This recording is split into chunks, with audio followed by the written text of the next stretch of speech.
you. Is my water here? Yeah, yes.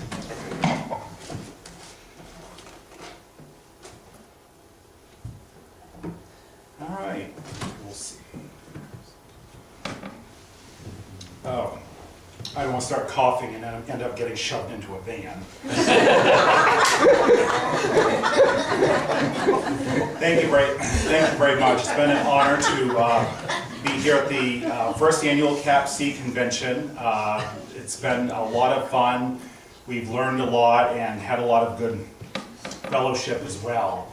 And a lot of good food tonight. And it's been an honor to be one of the closing people. I was out back complaining about how small my dressing room was that they gave for being the speaker, but then I found out Representative Umberger was a colonel, and I said, well, I guess I better be straightening my attitude out. I do have something important I want to address with you folks, but I want to start out with a few funny quotes that I found about government and politicians. And I work for state government. I work for Maine state government. I actually enforce regulations and statutes. So it's always good fun poking fun at the government. These are some famous people.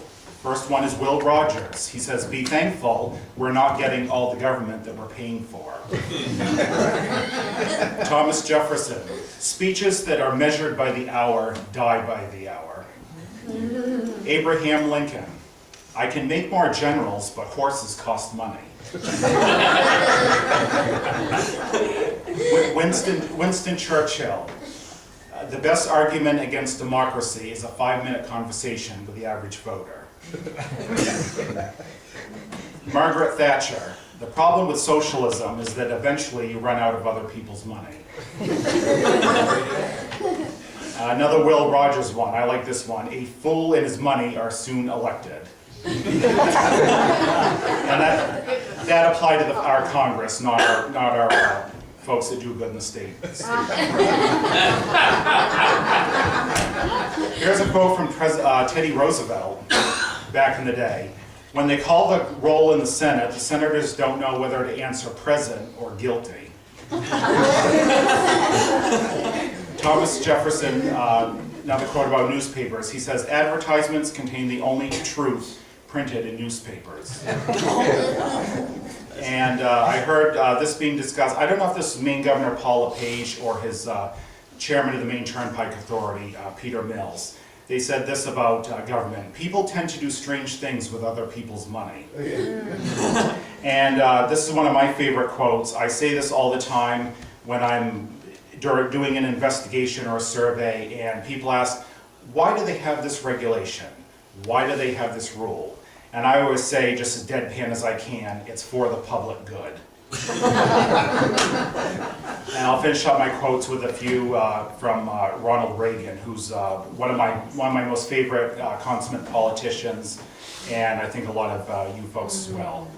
He said, I have left orders to be awakened at any time in case of national emergency, even during a cabinet meeting.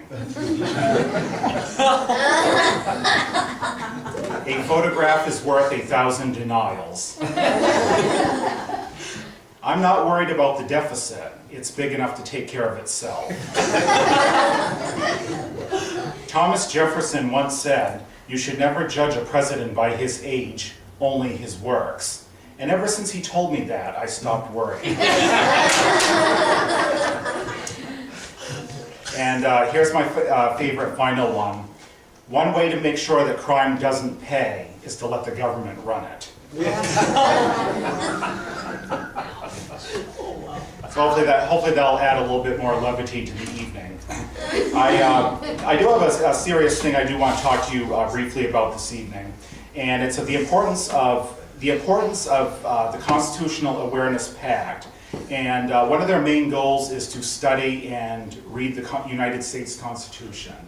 And I was thinking about how to stress the importance of this. And I came up with 2 anecdotes that I could use to tell you why it is so important. It's probably the thing I could sum it up with in one statement is, if you read and study your Constitution, then you'll have a greater idea of when someone is trying to either take something, a liberty or a right away from you, or if they're trying to change the Constitution or a law or statute in the way that the Constitution does not allow for. And it's people are very subtle about it. Something that might start as a good intention can turn into changing the Constitution in a bad way. One of the things I tend to tell people, this is my first story. One thing I tend to tell people is, I like to talk to people. One of my big interests in the church is talking to people about cults and the occult.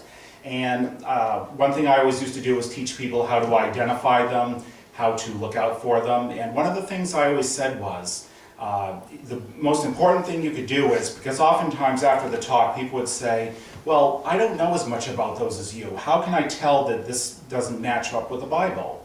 And I said the most important thing you can do, which is 95% of the problem, is to read and study your Bible. Amen. Because the more you read and study your Bible, the more you'll be able to discern when someone comes up to you and they say, well, I'd like to, our organization preaches another type of Jesus. Or we've discovered a new key to unlocking verses in the Bible. Or our organization teaches another way to translate the Bible, one that's never been discovered before. And if you read and study your Bible often, when those people come up to you or some other group, you'll know instantaneously whether or not it's a counterfeit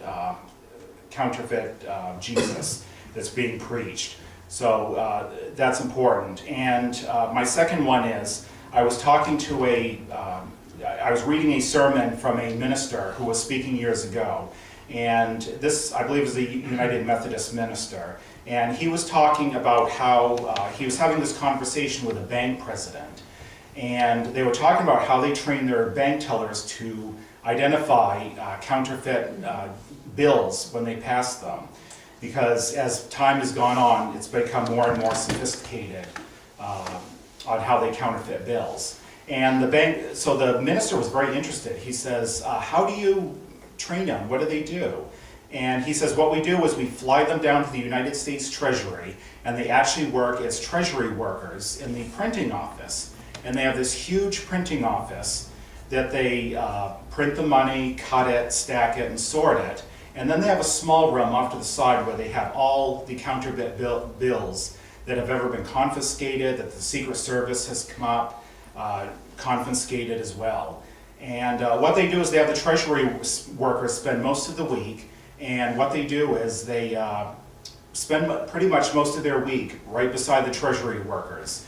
They take the bills off the printer, they help cut them, sort them, they work just like a treasury worker. And they do that all week, and then at the end of the week for a couple hours before they leave back to home, they take the bank tellers into the small room with the counterfeit money so they can see what it looks like and all that. And the minister was kind of puzzled. He says, well, that's odd. He says, if you want your tellers to be alert for the counterfeit bills that come across, why would you have them spend so much time handling the real money? And the bank president said, he said, because the more you spend handling the real money, he said, the quicker a bank teller can tell when a counterfeit bill comes across their bank window. They said, because they've handled the real thing so much, they're familiar with it, they know what it feels like, and a bank teller can be blindfolded and know the instant a phony bill comes across their way. So that's why it's important. And that's why it's also important to study and read your United States Constitution. There are so many, the Constitution is under such attack, especially today. We hear about it on the news, and we also hear about it. We might go to vote, and we might have folks say, well, would you mind signing this petition? We'd like to pass this bill in the legislature that does this and that. And you think, well, can that be legal, or can they do that, or that sounds a little restrictive. If you're aware of your Constitution, you might be able to look back and say, well, no, that really doesn't square with this amendment. You really can't do that, and I'm not going to sign it. We also see it in the press as well. You hear a lot of newspaper headlines that say, or cable news headlines nowadays, I'm dating myself. They might say, what a terrible tragedy, we need more gun control. look at those fat Americans. We really need to limit the sizes of sugary soft drinks. Don't criticize the president. You don't want an IRS audit. Congress is being stubborn on passing this law. Never mind, I'll use an executive order. And the National Security Agency doesn't need a search warrant to look at your emails and telephone records. Now, we read this, and back years ago when these things were proposed or said, a lot of people said, well, that can't be done, that's not constitutional. And look at how everything's come to fruition today. We're having our, we're under constant attack on our Second Amendment, our gun rights. In New York City, they've actually limited the size of sugary soft drinks. I admit, soda's not good for you, but you know, we have liberties, let us make the choice. And how many people have been audited by the IRS or gotten a visit from the IRS when they're a little politically active, or they're trying to start a nonprofit organization that might have conservative or a leaning on either side. I don't care whether you're liberal or conservative, let's be fair across the board, and that's the hallmark of our democracy. Yes, exactly. Our democratic republic.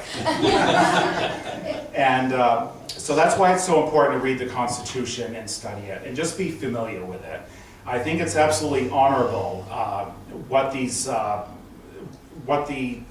Constitutional Awareness Pact organization has done. And I really want to thank President Ness and the Vice President Isaac for inviting me to join the CAP organization. I must admit, I wasn't that familiar with the United States Constitution. I'd learned about it a little bit in school. I'd heard snippets about the Declaration of Independence. And so I wasn't that familiar with it, and I did. I went to supper there one night, and Caleb said, well, he says, I'd like you to think about joining this group. And I probably initially acted like he was trying to sell me insurance.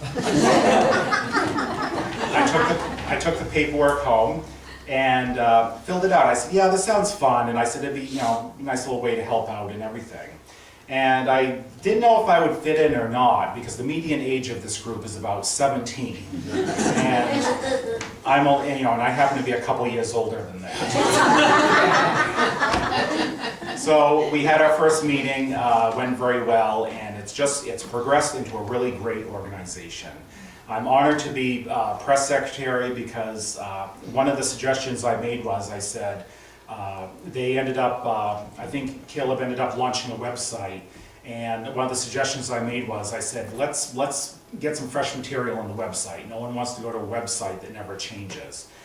They go once or twice and then they never come back. So we started writing up some articles. Some of the articles are from, most of them are from myself, but we've also had Caleb write some, Isaac write some, and we've also taken some articles from other sources as well.